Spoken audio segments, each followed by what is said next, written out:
Hello viewers, আসসালামু আলাইকুম। আশা করি সবাই ভালো আছেন। আজকে আমরা যে মেডিসিনটি নিয়ে আলোচনা করব সেই মেডিসিনটি হলো ডিম্যাক্স। এই মেডিসিনটি শুধুমাত্র পুরুষদের জন্য। এই মেডিসিনটি কেন খেতে হয়, কারা খেতে পারবেন, কিভাবে খেতে হবে, পার্শ্ব প্রতিক্রিয়া কী কী ইত্যাদি বিষয় নিয়ে বিস্তারিত আলোচনা করব। ভিডিওটি অবশ্যই প্রথম থেকে শেষ পর্যন্ত দেখবেন। আর হ্যাঁ, যারা এখনও আমাদের চ্যানেলটি সাবস্ক্রাইব করেননি দয়া করে সাবস্ক্রাইব করুন, এবং যারা ইতিমধ্যে সাবস্ক্রাইব করেছেন তাদেরকে অসংখ্য ধন্যবাদ। ডিম্যাক্স ট্যাবলেটটিতে কার্যকরী উপাদান হিসেবে রয়েছে ড্যাপোক্সিটিন হাইড্রোক্লোরাইড। এটি বাজারে নিয়ে এসেছে এসকেএফ ফার্মাসিউটিক্যালস লিমিটেড। এটি 30 মিলিগ্রাম এবং 60 মিলিগ্রামে বাজারে পাওয়া যায়। এই মেডিসিনটির নির্দেশনার মধ্যে রয়েছে পোর কন্ট্রোল ওভার ইজাকুলেশন।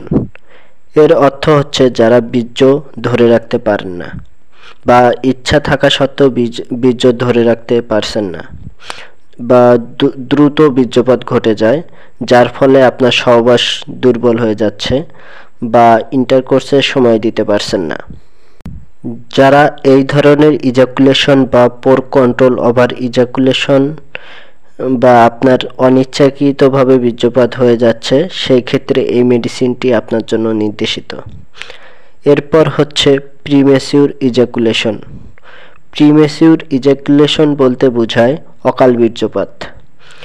এই সমস্যায় দেখা যায় স্বাভাবিকের তুলনায় দ্রুত বীর্যপাত হয়ে যায়। এই সময়টি অনেক ক্ষেত্রে 1 মিনিটেরও কম সময়ে হয়ে যায়। এটি সহবাসের ক্ষেত্রে কষ্ট, হতাশা এবং অসন্তুষ্টির কারণ হতে পারে। কি কি কারণে প্রিমেচিউর ইজাকুলেশন হতে পারে? এর মধ্যে রয়েছে সাইকোলজিক্যাল ইস্যু, যেমন স্ট্রেস বা উদ্বেগ, সেই সাথে হরমোনাল ইমব্যালেন্স বা লিঙ্গের অতিসংবেদনশীলতার মতো কারণ সহ আরও বিভিন্ন ধরনের কারণে হতে পারে। বীর্যপাত হওয়ার এই বিষয়টি কন্ট্রোল করে আমাদের ব্রেইন। আমাদের ব্রেইনে সেরোটোনিন নামে একটি হরমোন থাকে। সহবাসের সময় এই সেরোটোনিন হরমোনটি নিঃসৃত হতে থাকে। যখন এই সেরোটোনিন হরমোনের সিক্রেশন কমে যায় তখন দ্রুত বীর্যপাত ঘটে যায়।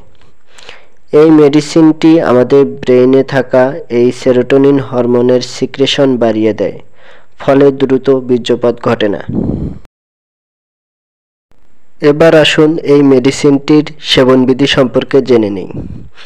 এই মেডিসিনটি 18 থেকে 64 বছরের মধ্যে পুরুষরা দৈনিক 30 মিলিগ্রাম থেকে সর্বোচ্চ 60 মিলিগ্রামের একটি ট্যাবলেট খেতে পারবেন। এটি খালি পেটে অথবা ভরা পেটে খেতে পারবেন এবং সহবাসের কমপক্ষে 1 ঘন্টা আগে খেতে হবে। মনে রাখতে হবে এই মেডিসিনটি কিন্তু লিঙ্গের উত্থান ঘটাবে না, এটি দ্রুত বীর্যপাত রোধ করবে। লিঙ্গের উত্থানজনিত সমস্যার জন্য আমাদের চ্যানেলে ভিডিও আছে, আপনি দেখে নিতে পারেন। এবার জেনে নেওয়া যাক এই মেডিসিনটি কারা খেতে পারবেন না। এর মধ্যে রয়েছে হাইপার সেন্সিটিভিটি অফ ডেপোক্সিটিন হাইড্রোক্লোরাইড, অর্থাৎ আপনার যদি ডেপোক্সিটিন হাইড্রোক্লোরাইড গ্রহণের ফলে অ্যালার্জিক রিয়াকশন দেখা দেয় তাহলে এই মেডিসিনটি আপনার জন্য নির্দেশিত নয়। আপনার যদি হার্টের কোনো সমস্যা থাকে সেই ক্ষেত্রেও এই মেডিসিনটি আপনার জন্য নির্দেশিত নয়। আপনার যদি সাইনাসের কোনো প্রবলেম থাকে সেই ক্ষেত্রেও এই মেডিসিনটি আপনার জন্য নির্দেশিত নয়। এরপর আপনি যদি কোনো হার্বাল মেডিসিন গ্রহণ করে থাকেন সেই ক্ষেত্রে এই মেডিসিনটি গ্রহণ করতে পারবেন না। এবার আসুন এই মেডিসিনটির পার্শ্ব প্রতিক্রিয়া সম্পর্কে জেনে নিই। এই মেডিসিনটি ব্যবহারের ফলে মাথা ব্যথা, মাথা ঘোরা, ঘুম ঘুম ভাব, কাঁপুনি, ঝাপসা দৃষ্টি, বমি বমি ভাব, সাইনাস কনজেশন, ডায়রিয়া, অনিদ্রা, পেটে ব্যথা, ক্লান্তি, উচ্চ রক্তচাপ ইত্যাদি হতে পারে। আপনাদের বলে রাখি এই মেডিসিনটি অবশ্যই একজন ডাক্তারের পরামর্শ নিয়ে গ্রহণ করবেন। ডিউম্যাক্স ট্যাবলেটটি সম্পর্কে আপনার কোনো প্রশ্ন থাকলে আপনি কমেন্ট করে জানাতে পারেন, আমি উত্তর দেওয়ার চেষ্টা করব। দেখা হচ্ছে পরবর্তী ভিডিওতে, সেই পর্যন্ত ভালো থাকুন, সুস্থ থাকুন, ধন্যবাদ।